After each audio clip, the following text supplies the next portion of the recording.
Pak Zainul, dari janji-janji disampaikan Presiden di May Day hari ini, sudah ada beberapa yang sempat dibahas antara pemerintah mungkin dengan Menaker, dengan teman-teman di Komisi 9?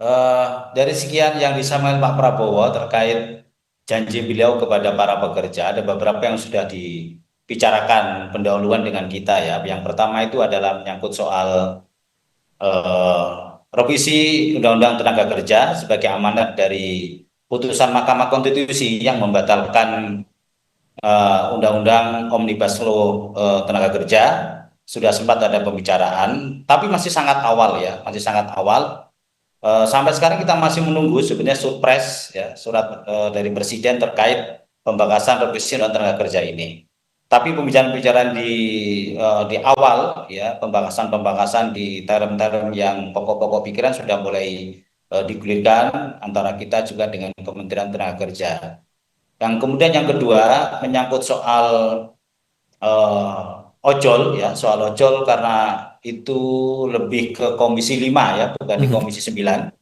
Eh, saya kira pembicaraan antara pemerintah dengan DPR terkait dengan pekerja gig ekonomi ini juga sudah mulai ada pembahasan awal, bahkan sekarang Komisi 5 DPR RI sudah mulai mencoba untuk menginisiasi terbitnya regulasi atau undang-undang yang mengatur pekerja gig ekonomi, salah satunya adalah teman-teman di ojol. Jadi beberapa poin sudah sempat dibicarakan, tapi eksekusinya kan lebih banyak nanti di pemerintah ya. Contoh misalnya yang terkait kebijakan pemerintah yang meminta aplikator ojol untuk menyisihkan 92%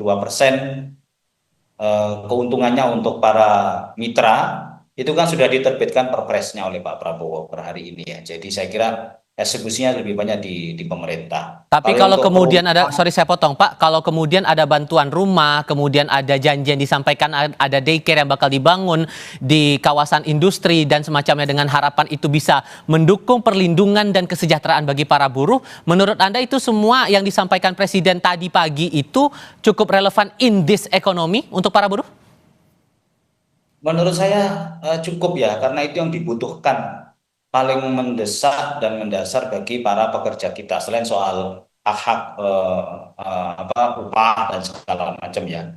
Saya kira itu sangat dibutuhkan dan menurut saya sangat tepat kalau Presiden memberikan atensi khusus kepada para pekerja kita melalui intervensi-intervensi yang disebutkan tadi itu. Daycare, kemudian rumah bersubsidi, kredit usaha mikro. Saya kira itu sangat tepat dan sebagian sebenarnya sudah tersedia, tapi mungkin karena belum ada keseriusan dan juga belum ada yang bisa menjembatani secara lebih konkret, beberapa kebijakan pemerintah yang sudah disebut oleh Pak Prabowo itu belum tereksekusi dengan baik di lapangan. Contoh misalnya kredit usaha mikro. Pemerintah sudah menyiapkan kredit usaha mikro itu sampai di level bunga 3% melalui membiayai PIP ya, PI itu. Jadi sudah ada, nanti ada lagi KUR. Ya, KUR juga begitu, bunganya antara 4 sampai dengan 6%. Tapi problemnya adalah realisasi di lapangannya masih banyak perbankan kita yang masih belum terbuka terhadap pengajuan kredit usaha mikro yang diajukan oleh warga masyarakat kita. Nah, dengan penegasan Pak Presiden tadi itu menurut saya ini warning ya kepada perbankan kita khususnya yang Himbara untuk mempercepat realisasi kredit usaha mikro ini kepada para pekerja. Pak Agus, dari sekian banyak yang disampaikan rencana-rencana Presiden kepada para buruh ini, mana yang realistis dan bisa cepat untuk dieksekusi tahun ini, Pak? Ya, saya sih ragu ya dari sisi financial support. Kita sudah kegerus ini sekarang, semua pos keuangan sudah hampir cadangan tinggal 120 triliun. Saya terus terang agak ragu itu mana yang bisa direalisasikan. Karena biasa Presiden itu selalu bilang ini begini, tapi kan underlying-nya ada nggak? Saya khawatir sekali itu, karena yang disebutkan itu banyak underlying atau latar belakang kebijakannya, perundangannya nggak lengkap. Itu mesti dilengkapi dulu. Nah kalau main langsung begitu bisa berbahaya dari sisi tata kelola negara. Sehingga kalau menurut Anda, kalau in this economy, saya sekali lagi membahasakannya begitu, karena kan tekanan ekonomi sekarang terutama geopolitiknya, efeknya kemana-mana Pak, ditambah dengan dorongan dari para buruh ini tetap menaikkan upah, konteksnya yang paling krusial menurut Anda, yang paling realistis itu harus memberikan apa nih kepada para buruh ini? Ya persoalannya kita kekurangan dana, terserah Pak Prabowo kan dananya semua habis ke program-program dia, yang program-program baik, program-program kampanye maupun program-program dadakan. Sekarang terus terang saya tidak tahu dari mana anggaran itu akan diambil. Terserah Pak Menteri Keuangan untuk mengatur. Tapi saya pesimis bahwa dana itu ada melihat kondisi keuangan indeks kita turun terus sampai 6, kemudian kita sudah 17.400 dan seterusnya. Saya ragu itu ada dananya. Dan lagi yang kedua saya katakan tadi, underlying semua yang disebutkan Pak Prabowo itu belum ada. Nah itu harus dibereskan dulu. Mau tahun ini, saya ragu terus terang. Ada pula yang disebutkan begini Pak Zainul.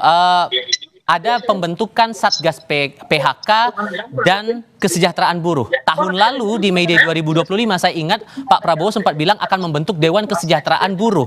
Isinya adalah tim yang diwakilkan oleh aliansi-aliansi buruh dengan harapan ada masukan terhadap regulasi yang berkaitan dengan ketenagakerjaan yang tidak relevan, itu bisa jadikan masukan.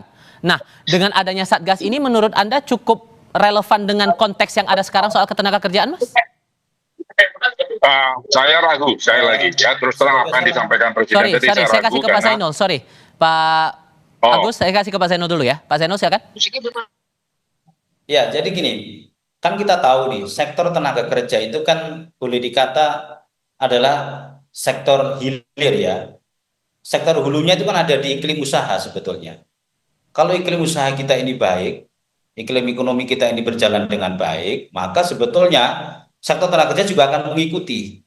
Kenapa ada PHK, ya kan? Kemudian kenapa ada pabrik tutup? Kenapa kemudian ada upah minimum yang upah buruh yang rendah? Kenapa ada hak pekerja yang tidak dibayarkan? Itu karena kan iklim usaha kita tidak kondusif untuk menciptakan satu hubungan industrial yang positif. Saya yakin bahwa tidak ada pengusaha yang ingin mem-PHK karyawannya, nggak ada. Seluruh pengusaha pasti pengennya usahanya jalan, bisa menerap tenaga kerja dalam jumlah yang cukup, upahnya juga cukup gitu. Nah, jadi menurut saya Satgas PHK itu penting menurut saya. Tapi ada yang jauh lebih penting dari itu adalah memastikan di sektor hulunya iklim usaha kita ini benar-benar memberikan ruang yang cukup untuk tumbuh dan berkembangnya sektor-sektor usaha yang bisa menyerap tenaga kerja dalam jumlah yang besar. Kalau saya sih begitu. Tapi kalau kemudian Satgas itu sudah dibentuk, Pak, sudah kadung terbentuk dan timnya misalnya sudah ada di situ, maka PR-nya kalau Anda anggap hulunya jadi permasalahan, tim ini bisa melakukan apa kalau begitu? Mitigasi menurut saya. Bisa nggak Satgas PHK ini melakukan mitigasi terhadap perusahaan-perusahaan yang punya potensi untuk PHK? Sehingga tidak perlu menunggu setelah ada PHK baru kemudian pemerintah turun. Sebelum itu harus ada, misalnya gini, mapping atau peta mana perusahaan-perusahaan di Indonesia ini yang berpotensi untuk melakukan PHK. Nah, sebelum PHK itu terjadi, dilakukan approach, dilakukan pendekatan, apa sih masalahnya, kalau memang harus diberikan insentif terhadap perusahaan itu agar tidak terjadi PHK, itu langkah antisipatif yang menurut saya harus dilakukan oleh Satgas PHK. Tapi kalau Satgas PHK bekerjanya setelah terjadi PHK, ya menurut saya sudah sangat terlambat. Oke. Pak Agus, kalau kemudian Satgas PHK dan kesejahteraan buruh ini sudah dibentuk dan orang-orangnya sudah ada, maka PR-nya sekarang harus bagaimana?